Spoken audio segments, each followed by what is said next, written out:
E se o pino e o núcleo da sua prótese estivesse dentro dela, dentro da coroa, e não no dente, será que funcionaria? Isso funciona e se chama Endocrown. Meu nome é Lucas Pini e seja muito bem-vindo. Antes de começarmos, deixe seu like e se inscreva no canal se você ainda não é inscrito. Esse é um canal para dentistas sobre complicações em próteses e implantes, e se você gostaria de se aprofundar de forma gratuita nesses assuntos, basta baixar o meu manual Domine Seus Casos. O link para download está na descrição desse vídeo. E no vídeo de hoje nós vamos falar sobre uma técnica restaurativa, ou talvez endorrestaurativa, chamada Endocrown. O que seria Endocrown? É basicamente uma coroa, uma coroa protética, na qual sua retenção conta com a câmara pulpar. É exatamente isso daí. A coroa ela tem uma forma, uma anatomia, na qual ela se beneficia da retenção mecânica da cavidade pulpar, da câmara pulpar. E daí você pode estar se perguntando, mas e o pino, e o núcleo, como é que funciona? Bom, quando bem indicadas, talvez você não precisaria de fazer nem pino, nem núcleo, nem retentor intrarradicular, e sim fazer apenas uma peça, um monobloco, na qual todos os componentes estão na peça restauradora, que se chama Endocrown, e uma parte dela, o miolo dela, invade a câmara pulpar e confia muito na adesão também. Então não é meramente uma alternativa de retenção puramente mecânica, mas sim macromecânica com retenções das paredes da câmara pulpar e micromecânicas através da adesão. E para ilustrar o vídeo de hoje, trago mais uma vez uma coluna do meu grande amigo Vitor Clavijo, que é colunista da revista científica brasileira de talvez maior impacto, uma das mais relevantes, que é a revista Clínica. Então vamos para a coluna. E a coluna de hoje, mais uma vez, do Vitor e da irmã dele, da Érica, eles vão falar sobre essa alternativa endorrestauradora chamada Endocrown. Tá? E já começam falando, a utilização da câmara pulpar como recurso retentivo. As endocrowns montam o pilar intrarradicular, o núcleo e a coroa em um único componente, representando assim uma restauração em monobloco. As endocrowns são especialmente indicadas em dentes posteriores, tá aí legal. Uma das coisas que para tudo na odontologia funcionar tem que ter indicação, né? Então prestar atenção nas suas indicações, nas suas limitações, nas suas contraindicações para qualquer técnica, qualquer manobra, é de fundamental importância para o sucesso. Você quer evitar complicações, mais uma vez, esse é um canal de complicações, atente-se sempre para as indicações e contraindicações das técnicas. Tá legal? Então as endocrowns são especialmente indicadas nos casos de dentes posteriores em situações de perda excessiva de tecido coronal, espaço interoclusal limitado. Isso é legal. Espaço interoclusal limitado e lógico, com um dente que já tem canal tratado. Se você não vai pegar um paciente que tem desgaste dental, como já visto em vários outros vídeos aqui no canal que vimos, tem uma série de artigos que eu fiz vídeo falando sobre reabilitação oral adesiva em casos de dentes severamente destruídos por erosão ácida. Então corre lá, e um dos pré-requisitos para se recorrer à adesão é evitar a endodontia seriada. Então assim, a endocrown é para quando o dente tem a endodontia feita ou indicada. Você não vai fazer a endodontia só para fazer a endocrown. Então, lógico, quando bem indicada elas funcionam, mas o dente precisa ter indicação endodôntica ou já estar tratado endodonticamente e ainda assim ter um espaço oclusal reduzido. Elas são muito bem-vindas. Além de situações como raízes curtas, obliteradas, dilaceradas ou frágeis, que impeçam o uso de retentores. Visto que elas não têm retentores, não têm nenhum tipo de núcleo, você vai precisar preparar essa cavidade pulpar. Então considera assim, a endodontia está feita, está pronta, deu certo. O que você vai fazer dali então? Você precisa fazer o selamento da embocadura dos canais, e seria recomendado fazer esse selamento com uma resina flow, e vai aproveitando já com a resina flow, você já faz o preenchimento de porções que podem ser retentivas. Você precisa trabalhar essa câmara pulpar e obviamente você não vai tirar a retenção, porque precisa ser expulsivo, você não vai tirar a retenção desgastando, e sim acrescentando, por acréscimo. Então você sela a embocadura dos canais e já prepara, retira essas retenções com a resina fluida e você vai estar bem. A partir daí é só seguir com a sua restauração, com a sua prótese, moldar ou escanear e dar sequência. Aqui o Vitor ele fez com o modelo chairside, então ele já pegou, já escaneou, já fresou, já finalizou a peça, uma peça em cerâmica. Mas ele comenta muito sobre a questão dos materiais, que ele fala, dependendo do material escolhido, isso é cerâmica ou resina, o sistema pode se tornar mais rígido do que a estrutura dental, no caso da cerâmica, ou biomimeticamente semelhante, no caso da resina composta.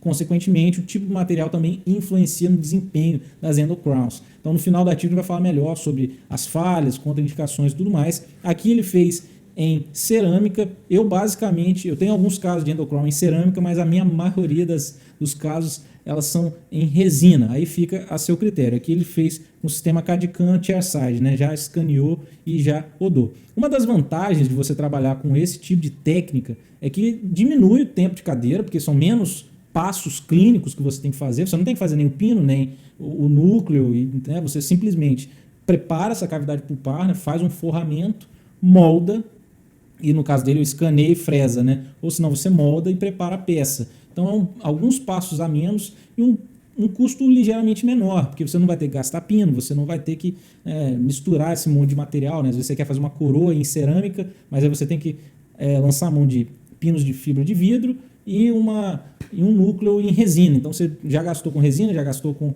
o pino e mais a cerâmica, sendo que, de repente, você poderia fazer todo um conjunto em resina, talvez. Então, é algo a se considerar, levando ainda em consideração a questão do espaço interoclusal, que muitas vezes, quando pequeno demais, essa alternativa pode ser muito interessante. Ao final dessa coluna, que é uma coluna breve, e acabei não falando, mas vamos lá. Se você quiser fazer a leitura dessa coluna na íntegra, que é pequenininha, mas se você quiser fazer, você vai achar ela tanto no canal Telegram do Vitor, que foi lá que eu peguei, quanto no meu canal Telegram, junto com os outros artigos. Você acessa o meu canal Telegram através de um link que está na descrição desse vídeo. Muito simples, vai lá, acessa o link, faça a leitura dessa coluna em português, curtinha, dá nem para arrumar desculpa, mesmo porque a gente já está acabando ela já, mas vamos para o final dela.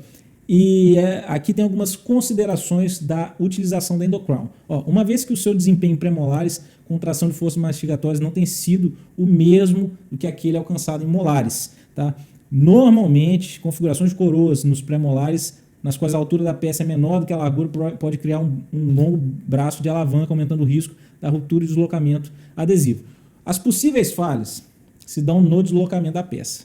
Em molares vai melhor, tem menos forças oblíquas, tem mais estrutura na câmara pulpar, tudo mais. Porque nos pré-molares talvez seja mais interessante você trabalhar com retentores intrarradiculares? Por justamente as endocrown não terem muita profundidade, né? Quando você trabalha com pinos, você aprofunda esse pino, então isso vai dar mais segurança, mais retenção mecânica. Então, para pré-molares, os estudos clínicos relatam uma taxa de falhas mais alta do que para molares. Então, esse é o primeiro ponto. A maioria das falhas relatadas nesse tipo de restauração ocorrem devido ao deslocamento da peça.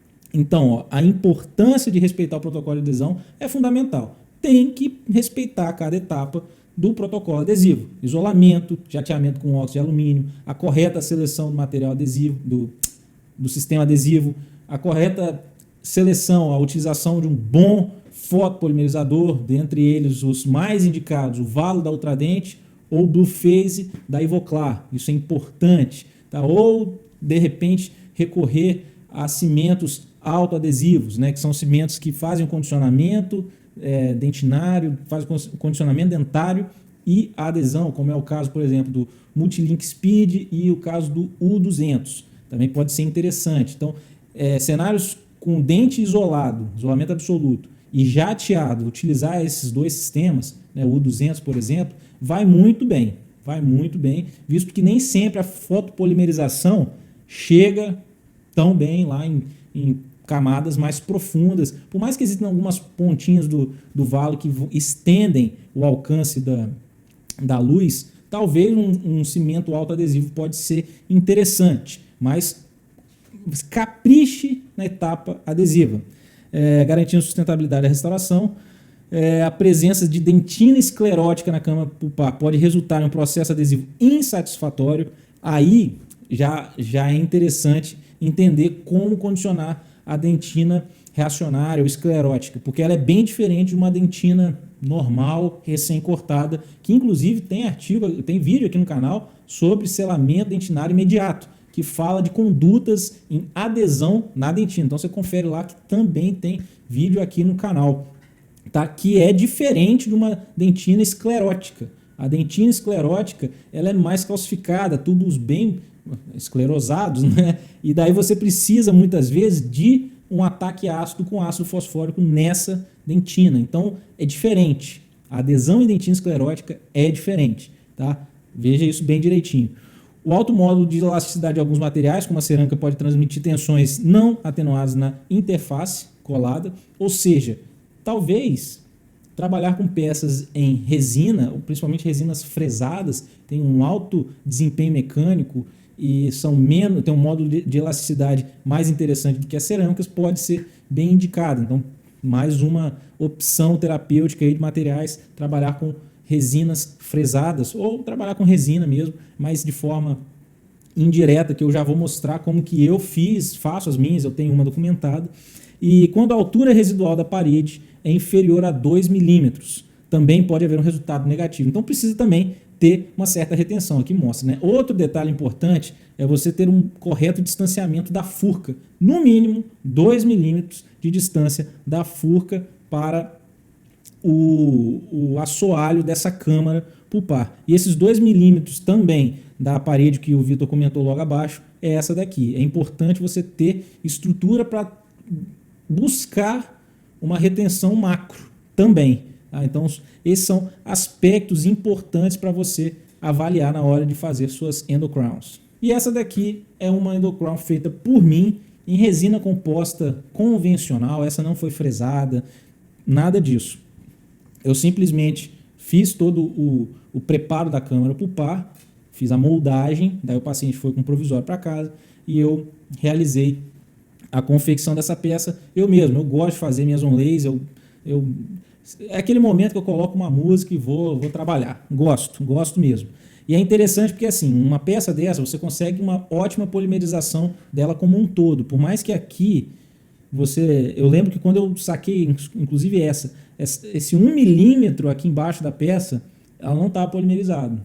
Então assim, aí a importância de fazer uma técnica assim, até pensando sobre os nossos próprios núcleos, né?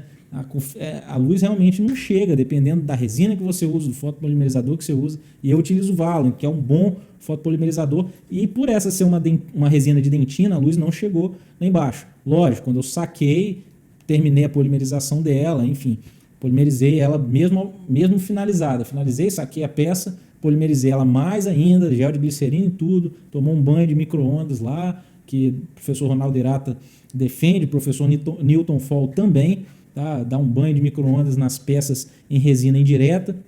Essa resina é a resina Forma, tá? Na verdade é uma mistura da resina Forma com a Z350. A última camada eu faço com a Z350. São resinas nanohíbridas, tem uma resistência interessante, tá? Mas essa aqui é a invasão da minha endocrown, tá certo? A invasão da endocrown na câmara pulpar para fazer realmente o assentamento da peça, toda em resina composta.